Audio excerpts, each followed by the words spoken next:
गुरुपौर्णिमेला नेमकं काय होतं, तर गुरु आपल्या शिष्यांपैकी जे कोणी संन्यासी बनण्यासाठी उत्सुक आहेत, त्यांना एक वेगळी दीक्षा देतात आणि त्यापुढे चालू होतो संन्यासी जनांचा चातुर्मास.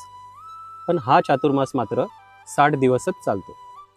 यापुढचे 60 दिवस या संन्याशांना राहण्यासाठी एक वेगळे स्थान दिले जायचे.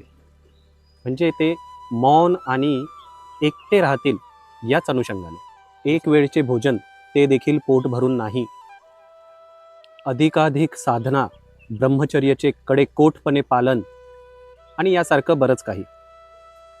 या पुढच्या 21 दिवसांमध्ये या संन्यासांना या दिनचर्येची सवय लागते आणि उजाडते श्रावण शुक्ल पंचमी, म्हणजे आपली नागपंचमी.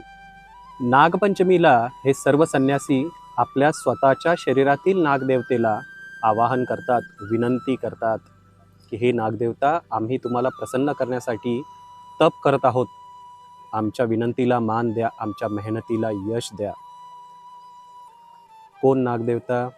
हो, आपल्या मूलाधार चक्रामध्ये सुप्त पडलेली ती शक्ती, जिला सर्पिणी असेही म्हटले जाते.